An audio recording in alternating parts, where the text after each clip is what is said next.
Welcome, I'm Dr. Larry Dee. I'm a former president of the American Diabetes Association and currently chair of the ADA Safe at School program. We're grateful that you took the opportunity to view our materials today.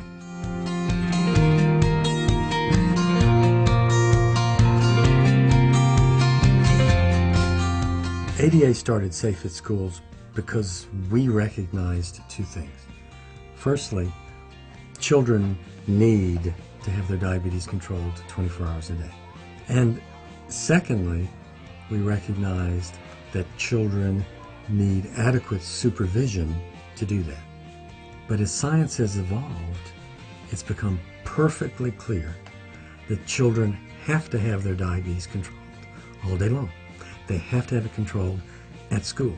They have to have their diabetes well controlled all day long. Because I have diabetes and I need to keep myself safe. I think when a parent first enters the school system with a child with diabetes, now they feel supported that their child is going to be cared for, and it relieves a great deal of anxiety on their part. Alex was diagnosed on December 19, 2007. I was so worried because when he was in the hospital, what's going to happen when I'm going to send him to school? So I find out there is a lot of support. His teacher, at that time, they were going to send her for diabetes education. It was a lot of relief when I knew that. I always have to take shots in my leg, and I always have to go test my blood sugar before I do anything. It's a huge responsibility for a kid his age, or any kid for that matter, but at the same time, in order for a parent to be able to give them any independence, they have to be able to handle the diabetes on their own. That's why it's absolutely imperative that the schools have a program in place so that anyone that these children come in contact with, they're familiar with it, because it is a very dangerous disease, and it's something that that needs to be addressed very quickly, and if someone is not trained to handle that, it can be a very unfortunate situation. A lot of our students do their blood sugar checks right in the classroom so that they aren't missing out time away from their academic studies.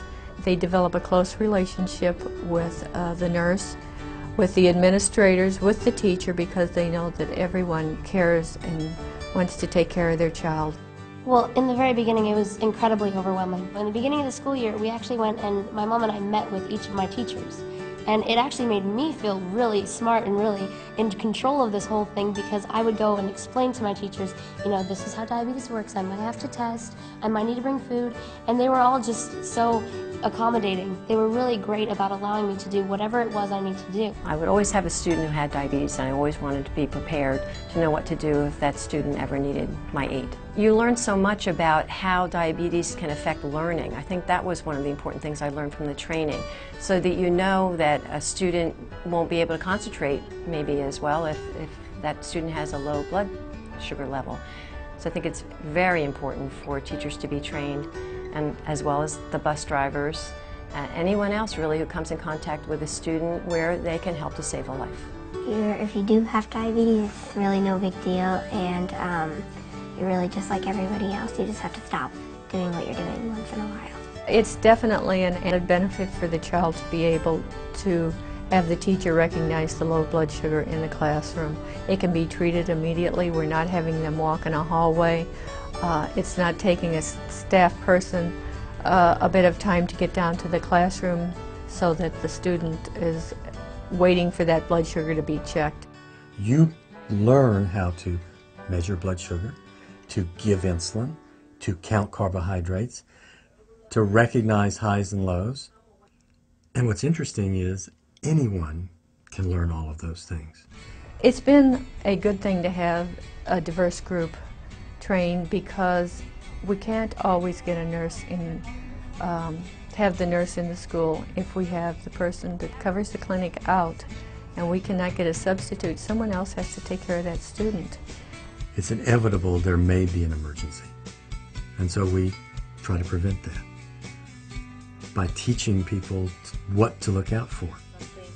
For the field trip, it happened last week. That was the first time, but I was feeling comfortable because the teacher, she already took the class. and she was going with them, chaperone with the kids, and he went fine. He was under control. My teacher is very smart. She knows a lot about diabetes.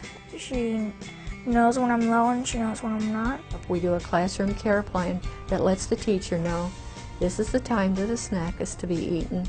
This is the time that they've got PE. And so I think that you're more in tune to teaching the whole child, which is, I think, the perfect kind of teaching, where you're aware of everything that might affect learning, including the student's medical condition.